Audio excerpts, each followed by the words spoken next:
Yan o, lagay ang likod mo dyan. Siyempre, hanggang dyan lang ang kaya mong abutin. Pag tinasya, masakit yan. Tapos, para hindi ka makakalas, pasalubungin pa doon. Diba? Akin ang kasama, open niya. Yan yung kanyang weakness, kumbaga. So yung siko ko, ibabayo ko doon. Step ako ng isa, kanan ng step, so pupunta siyang ganan. Bayo, bam! Ito hindi pwede.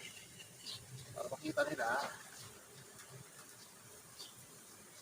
1, 5.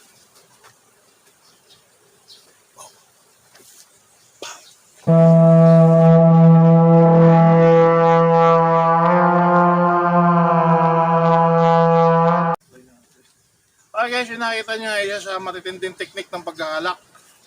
Pag nahawakan ka dito, ito pa lang may pain na. Yan o, lagay ang likod mo dyan. Siyempre, hanggang dyan lang ang kaya mong abutin. Pag tinasya, masakit yan. Tapos, para hindi ka makakalas, pasalubungin pa doon. Diba? Akin ang wallet mo. Akin ang wallet mo. Amin na. So, pwede ka hold the pen kahit wala siyang weapon. Hindi ka makapalag. Makatakot ka ngayon. Akin ang wallet. Saan na? Hindi ba? O, kukuha ko na lahat yan. Tapon mo doon. O, tapon niya. Kukunin ka yan. Tapos, pag hindi ka nakapalag, aangat ang konting ganon. Sipahin ka sa puwet. Pa! Sipahin ka sa puwet. Papunta doon sa kung saan. Ngayon, anong gagawin natin pag ganun sitwasyon? Okay, lalak, nailak.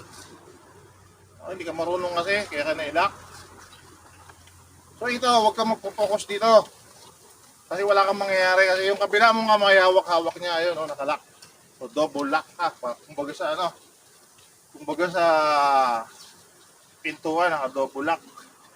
So ito, pwede mo itong kagatin.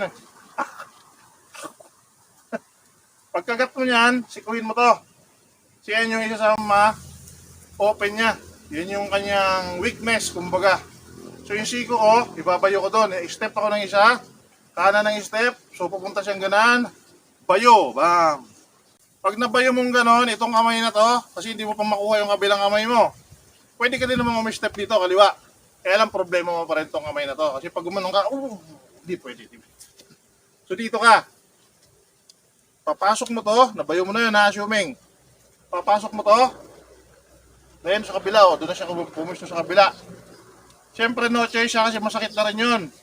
Mabibitawan niya yung kabilang kamay mo.